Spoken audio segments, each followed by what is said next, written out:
कुछ राज्य ऐसे हैं जहां पर स्थिति बहुत हद तक नियंत्रण में है। ऐसा एक राज्य है हिमाचल प्रदेश, और आज हमारे साथ बात करने के लिए जुड़ गए हैं हिमाचल प्रदेश के मुख्यमंत्री जयराम ठाकुर। जयराम जी, आपका बहुत बहुत स्वागत है एमएच1 प्राइम पर। जी जी, धन्यवाद। Thank you very much. Sir, सबसे पहले आपसे जानना चाहेंगे, अभी प्रदेश में कोरोना के मामलों को लेकर मौजूदा स्थिति को किस तरह से आप देख रहे हैं?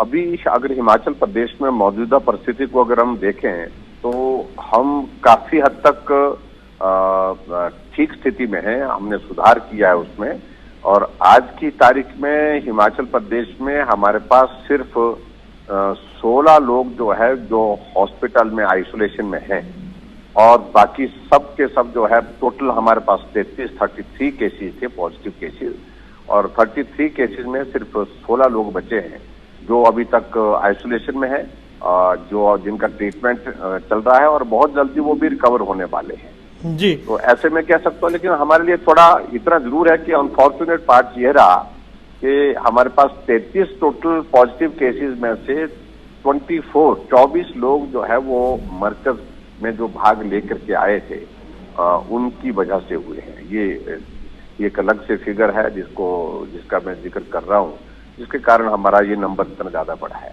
अदरवाइज अगर ये तबलीगी जमात के लोग अगर हिमाचल प्रदेश में नहीं आए होते, ऐसी परिस्थिति में आज हमारे पास हिमाचल प्रदेश में आइसोलेशन में मात्र दो लोग जो है होने थे, और इसके अलावा कोई भी नया मामला नहीं होता। जी सर, क्या कहीं ऐसी परिस्थिति है, क्योंकि जैसे सुनने में आ रहा है कि तबलीगी जमात के लोग कई प्रदेशों में जाकर छुप गए हैं या मिल नहीं पा रहे हैं, क्या हिमाचल प्रदेश में ऐसी कोई स्थिति है? ऐसी परिस्थिति हिमाचल प्रदेश में शुरू में तो रही, लेकिन जब हमने सख्त कार्रवाई करने के आदेश दिए, हमने पहले कहा कि आप आइए, खुले में बताइए हमको, अगर आप दिल्ली गए थे कोई बात नहीं, आप मरकज में हिस्सा लिए कोई बात नहीं, और उसके बाद हिमाचल में आ गए हैं, अब मेहरबानी करके हमको कम से कम आप बता दीजिए जहां भी हैं, ताकि हम आपका टेस्ट कर सकें। आपकी वजह से ना आपकी जान खतरे में होनी चाहिए, ना आपके परिवार की, ना किसी और समाज की हमारे। ऐसी स्थिति में हमने कहा कि सहयोग के लिए आगे आए कुछ लोग, लेकिन बड़ी संख्या में लोग नहीं आए। आखिरकार हमको फिर कानूनी तौर पर जो है कुछ निर्णय लेना पड़ा, सख्त निर्णय लेना पड़ा। अगर हमने कहा कि अब भी नहीं आएंगे, आज शाम तक अगर 5 बजे तक आप डिक्लेयर नहीं करेंगे तो उसके बाद आपके खिलाफ मामला 307 में दर्ज होगा, और ऐसे में फिर बहुत कठिनाई होगी। उसके बाद कुछ लोग फिर बाहर निकले जिन्होंने कहा कि हम गए थे, कुछ लोगों ने कहा कि हम गए नहीं थे, लेकिन हमारे संपर्क में बहुत सारे तबलीगी लोग जो है वो जमात के लोग जो है हमसे मिले हैं। ऐसे में एक स्थिति ऐसी आई, और जिसके कारण जो है वो फिर हम जो है वो अब उस चेन को पूरा टेस्ट के लिए जो हमने भेजने थे जिन लोगों को, उनको भेजने के लिए हमने जल्दी की है, और काफी हद तक उस चेन को हम एग्जॉस्ट करना चाह रहे हैं जो उनके प्राइमरी कॉन्टेक्ट के लोग थे। जी सर, जहां तक मैं जान पा रहा हूं कि ऊना और सोलन ये जगह थी या जहां पर ये मामले ज्यादा रहे, तो कुछ स्पेसिफिक प्लान इनके लिए बने? उसमें देखिए, हमने ऊना तो हमारा हॉटस्पॉट में है ऑलरेडी, वहां पर 15 मामले, सबसे हाईएस्ट नंबर ऊना में जी। और ये जमात के लोग आए भी वहां से आए, जो 8 लोग जो है वो ऊना पहुंचे। ऊना पहुंचने के बाद मस्जिद में रुके, और मस्जिद में रुकने के बाद जब हमारे लोग वहां पर उनको पूछने के लिए गए, तो उनमें से 8 लोगों ने कहा कि हम दिल्ली में उस मरकज में भाग लेकर के आए हैं। जब उनका टेस्ट किया कि उसमें से 8 में से 3 लोग पॉजिटिव निकले, और जो 3 पॉजिटिव निकले उनका कांटेक्ट का फिर आगे के वो दायरा जो है इतना बढ़ता गया, और वो सारा जो है टोटल मिला करके पूरे जो मरकज में हिस्सा लिए थे लोग, ये तो वो नंबर जो है 600 से ऊपर का चला गया। तो सबके हमको टेस्ट करने पड़े, और उसके कारण बहुत बड़ी कठिनाई हुई। और ऐसे में अब हमने जो है हिमाचल प्रदेश में 6 ऐसी जगह जो हॉटस्पॉट में है, जिसमें ऊना है, जिसमें हमारा तीसा आता है चंबा डिस्ट्रिक्ट में, जहां 4 ये तबलीगी जमात के लोग पहुंचे थे, जिनको जो पॉजिटिव पाए गए, लेकिन अब वो ठीक हो गए, नेगेटिव हो गया उनका टेस्ट वगैरह उनका। तो ऐसे में बाकी जगह सिरमौर में और दूसरी जगह जहां जहां भी ये मिले, उन सबके हमने जो है वो सैंपल लेकर के टेस्ट करवाए, तेजी से करवाए हैं, और मैं अब उम्मीद करता हूं कि अब बहुत ज्यादा मामलों की बहुत गुंजाइश नहीं छोड़ी है, क्योंकि हमने बहुत सख्ती से हमने हिमाचल प्रदेश में हमने लॉकडाउन नहीं, हमने कर्फ्यू ही लागू किया। यहाँ कर्फ्यू है अभी आज की तारीख में। तो ये हम कोशिश कर रहे हैं। अब ऊना के बाद तीसा के बाद हमारा बद्दी बरोटीवाला, उसके बाद नालागढ़ के बाद हमारा मिश्रवाला सिरमौर में, और ऐसी जगह 6 हमने जो हॉटस्पॉट जो हमने डिक्लेयर किए हैं वहां हमने और भी ज्यादा सख्ती की है। जी सर, प्रधानमंत्री ने जब देश को संबोधित किया, लॉकडाउन के दूसरे चरण का ऐलान हुआ, पहले 21 दिन और अब 19 दिन, लगभग 40 दिन का लॉकडाउन, प्रदेशों की ये मांग थी। इस पूरे फैसले को आप देखते कैसे हैं? देखिए, इस बात को लेकर के पूरी दुनिया में ये साबित हो गया कि फिलहाल किसी भी देश में किसी के पास वो टेक्नोलॉजी नहीं है इस वायरस को रोकने की। ऐसी परिस्थिति में बेहतर यही है, इससे बचने का रास्ता एक ही मात्र है कि हम लॉकडाउन करें, हम सोशल डिस्टेंसिंग को मेंटेन करें। और ऐसे में प्रधानमंत्री जी ने एक बहुत बढ़िया तरीका यही निकाला इस भारतवर्ष में, जहां इतनी बड़ी संख्या है, जहां सोशल डिस्टेंसिंग भी इतना आसान नहीं है, और ऐसे में जो लॉकडाउन का एक निर्णय लिया, उस निर्णय का असर ये हुआ कि इतने दिनों से कोरोना वायरस के मामले जो पूरे देश में दुनिया में हम देख रहे हैं, भारत में भी बढ़े हैं, दो राय नहीं है, लेकिन बढ़ने की रफ्तार वो नहीं है जो दूसरे देशों की है। और उसकी उस पर सबसे ज्यादा कारगर अगर साबित हुआ है तो ये लॉकडाउन। और लॉकडाउन के बाद अभी भी पूरे देश में जब सारे चीफ मिनिस्टर के साथ आदरणीय प्रधानमंत्री जी की वीडियो कॉन्फ्रेंस हुई थी, उसमें सभी का कहना यही था कि ये लॉकडाउन की अवधि बढ़ाई जाए, और बढ़ाने की बजाय इसलिए क्योंकि इसमें जो है बचने की गुंजाइश इसमें ही है, इसके सिवाय कहीं और नहीं है। तो ये तरीका सब लोगों ने सुझाया था, और प्रधानमंत्री जी पहले से ही मन बना चुके थे इस बात के लिए।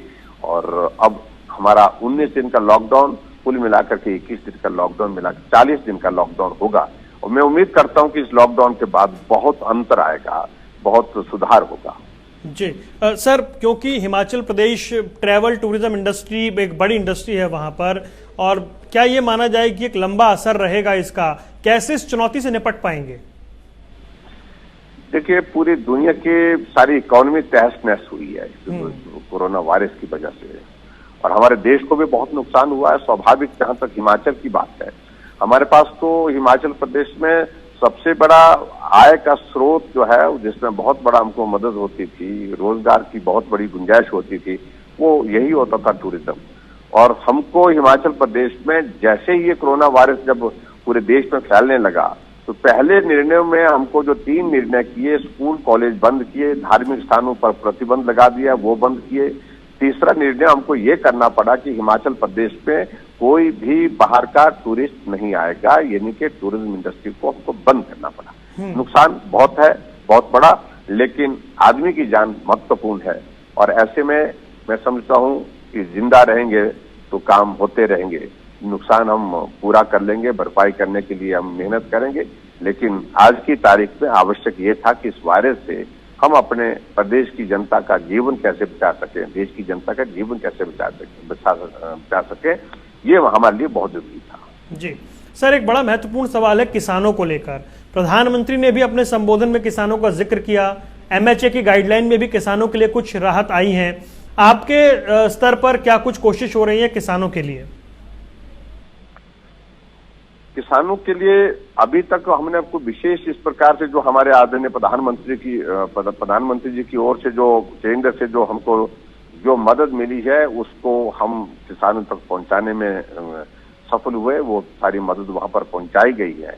प्रदेश के स्तर पर हम अभी इन सारी चीजों को लेकर के आकलन कर रहे हैं, नुकसान कितना है और कैसे भरपाई की जा सकती है, कैसे मदद की जा सकती है, उन तमाम सारी चीजों को हम देख रहे हैं, और आने वाले समय में उस पर विचार करने के बाद निर्णय करेंगे। जी सर, क्योंकि प्रदेश में जैसा आप भी बता रहे हैं कि जो एफर्ट रहे, मामले बहुत एक ठीक जगह पर आकर रुक गए या सीमित हो गए।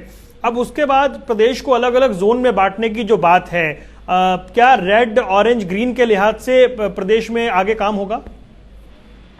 निश्चित रूप से वो हमने तय कर लिया है। हिमाचल प्रदेश में हमारे 12 जिले हैं, 12 जिले में से 7 जिले ऐसे हैं जहां एक भी मामला नहीं है। वो हमारे ग्रीन जोन में है। और उसके बाद दूसरा जो हमारा ऑरेंज जोन है, जहां पर मामले आए, शुरू के दौर में आए, थोड़े मामले आए, ज्यादा नहीं आए, और उसके बाद काफी गैप हो गया, अब मामले नहीं आ रहे हैं, वो है।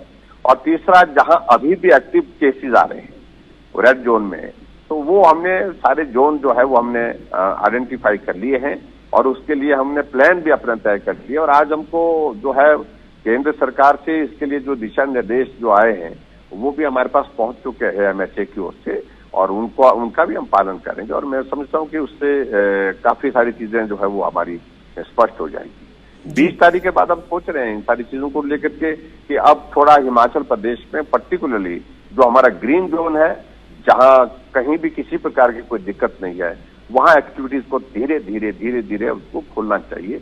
हमारा इस वक्त जो है वो टायरिंग का सीजन सड़कों का है, हमारे बहुत सारे प्रोजेक्ट्स हैं जो लंबित पड़े हैं, और उसके साथ साथ में PWD की लेबर, IPH की लेबर जो घर में बैठी है, तो उनको हमको काम पर निकालना है।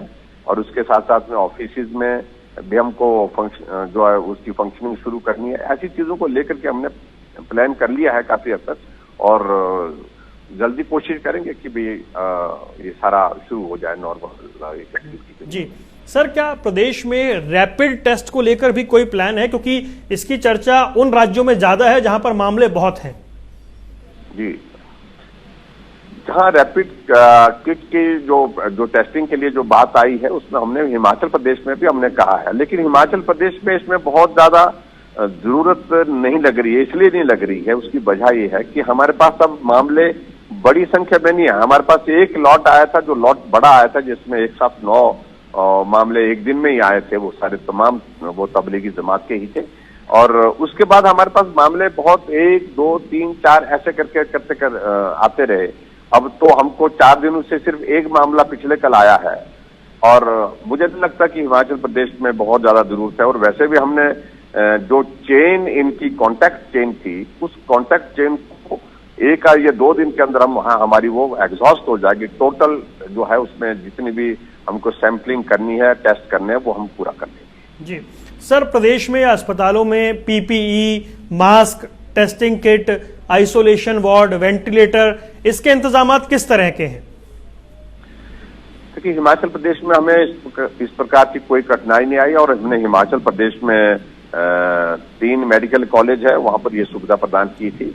IGMC शिमला, और मंडी में हमारा मेडिकल कॉलेज, और टांडा मेडिकल कॉलेज कांगड़ा। लेकिन उसके बाद हमने ये भी निर्णय किया अब कि जब मामले बीच में ज्यादा आगे तक और जगह भी हमको प्लान करना चाहिए। इसलिए हमने ESIC का जो हमारा हॉस्पिटल है बद्दी में, वहां पर भी 20 बेड की कैपेसिटी है, वहां पर भी रखे हैं कुछ लोग, उसको भी हमने लिया। और उसके बाद MMU मेडिकल कॉलेज है, हमारे एक प्राइवेट मेडिकल कॉलेज है, उसको भी लिया है। और उसके साथ साथ में राधा स्वामी का एक हॉस्पिटल हमारे हिमाचल प्रदेश में है, हमीरपुर में, भोटा में, उस हॉस्पिटल को भी हमने लिया है। और उसके साथ साथ चंबा में एक प्राइवेट हॉस्पिटल है, उसको भी हमने लेकर के रखा है। तो हिमाचल प्रदेश में इस तरह से कहीं भी किसी प्रकार की कमी नहीं है, क्योंकि नंबर ऑफ केसेस हमारे पास ज्यादा नहीं है। मैंने कहा कि हमारे पास हॉस्पिटलाइज्ड इस वक्त जो आइसोलेशन में जो नंबर ऑफ पेशेंट है वो सिर्फ 16 है, और 16 में से भी कुछ लोग अब नेगेटिव इसमें आए, और थोड़ा सा टाइम हम इंतजार करेंगे और ये नंबर और भी कम होगा, ऐसा हम उम्मीद करते हैं।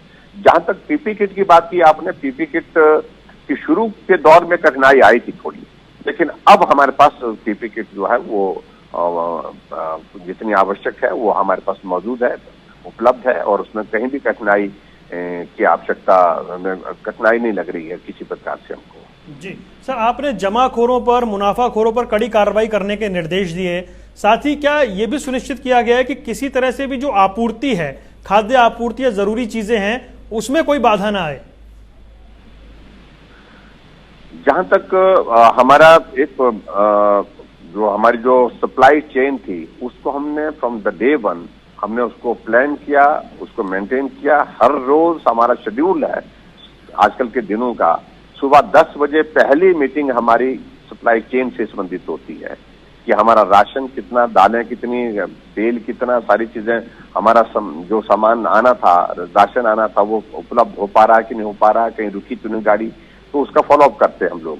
और उसमें मैं ये कहना चाहता हूं कि उसमें कहीं भी किसी प्रकार की कठिनाई नहीं है। जहां तक मुनाफाखोरों की बात, काला बाजारी करने वाले लोगों के, उनके लिए हमने बड़ा साफ संदेश दिया कि अगर इस दौरान किसी ने भी इस प्रकार से कोशिश की तो कार्रवाई सख्त होगी, और 2-3 जगह कार्रवाई की भी हमने।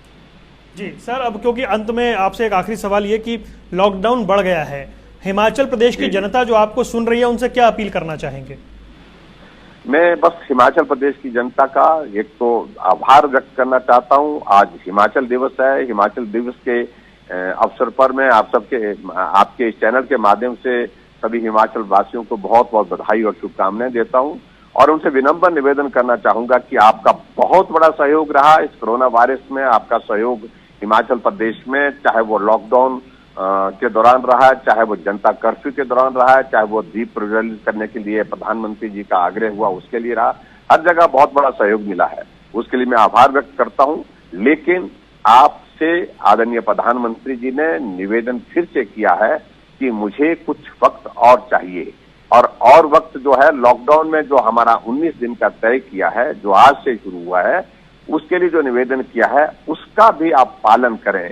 और पालन करने के साथ साथ में मैं इस बात को दावे के साथ कह सकता हूं कि हिमाचल प्रदेश में हम निश्चित रूप से कोरोना मुक्त होने वाले हैं बहुत जल्दी, और पूरे देश भर में हो सकता है कि हिमाचल पहले राज्यों में से हो कि जहां कोरोना का एक भी पॉजिटिव मामला जो है हॉस्पिटल में नहीं है। जी सर, आपने जो बात कही बिल्कुल बहुत जल्द हिमाचल कोरोना मुक्त हो, देश कोरोना मुक्त हो, ये उम्मीद करते हैं। आपने हमारे लिए वक्त निकाला, हमसे चर्चा की, आपका बहुत बहुत शुक्रिया।